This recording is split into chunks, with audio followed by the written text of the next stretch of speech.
6 ans. 6 ans, c'est le temps nécessaire pour améliorer significativement l'enseignement en Fédération Wallonie-Bruxelles. Pour vous en convaincre, place aux experts, parmi les meilleurs du pays.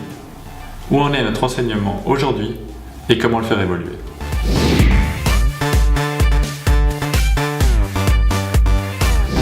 Vous voyez qu'en fait, en communauté française, toutes les boules sont un peu au rouge. Donc au niveau résultat des élèves, à 15 ans, l'enseignement en communauté française est inférieur à la moyenne. Pour vous donner une idée, par rapport à l'enseignement néerlandophone, à 15 ans, vous avez l'équivalent d'une année scolaire de retard. Ça veut dire quoi? Ça veut dire qu'un élève scolarisé en communauté française à 15 ans est au même niveau qu'un néerlandophone de 14 ans. Un an d'écart, c'est énorme et ça a des conséquences socio-économiques fortes. Ça, c'est sur le résultat moyen. L'équité, en fait, vous devez savoir, la communauté française est en fait le système à travers le monde qui est le plus inéquitable qui soit. Donc on est champion de toute catégorie, mais dans le mauvais sens.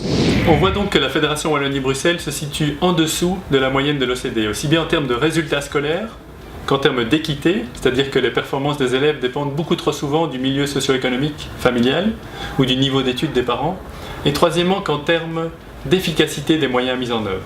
Contrairement aux idées reçues, notre système est parmi les plus chers de l'OCDE. À titre de comparaison, son coût est environ de 10 à 20% supérieur au modèle finlandais ou canadien dont on entend tellement de bien. Alors attention, il s'agit évidemment de moyenne. L'enseignement en Fédération Wallonie-Bruxelles, c'est 870 000 élèves, c'est 100 000 professeurs. Il y a de bonnes écoles, il y a de très bonnes écoles et d'excellents enseignants. Mais en moyenne donc, il y a lieu de s'inquiéter. Il est grand temps de se secouer. Mais en fait, quand j'affirme qu'en 6 ans, on peut déjà réaliser des projets notables, ce n'est pas de la pure conjecture, mais c'est basé sur en fait, des recherches internationales que nous avons faites à travers le monde. On a sélectionné 20 systèmes à travers le monde, dans toute une série de continents, de pays, des systèmes de tailles différentes, d'organisations différentes. Et ce qu'on a observé, c'est que en fait, ces systèmes, en 6 ans, ont réussi à améliorer de manière significative, par exemple, les résultats moyens des élèves. On parle de l'équivalent de 60 à 75% équivalent d'une année scolaire sur les tests PISA, c'est très significatif. À titre de comparaison, en communauté française, pendant le même laps de temps, en 6 ans, on a fait 5 à 6 fois moins bien. Nous avons vu que beaucoup d'États de l'OCDE font beaucoup mieux que nous. Quels sont leurs secrets? Quelles sont leurs tactiques? Quelles sont finalement leurs combines?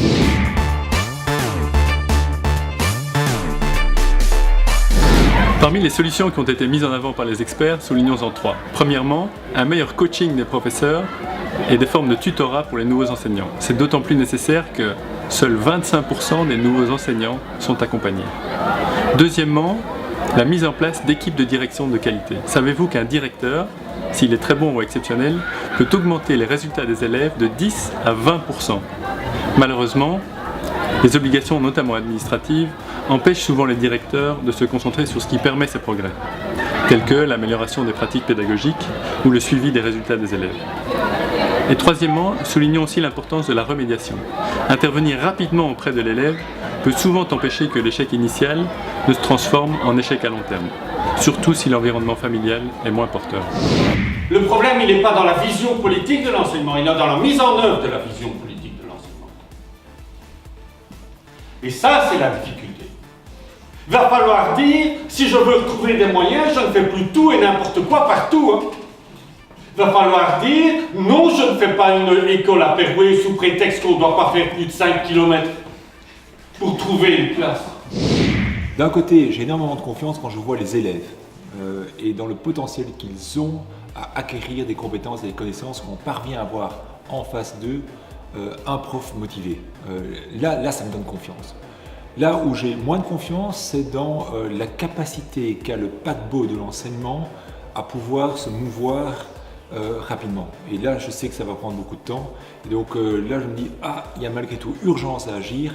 Et est-ce qu'on aura la capacité politique et le pouvoir politique à agir rapidement, là où il y a urgence? Vous aussi, rejoignez-nous et ensemble, secourons l'éducation.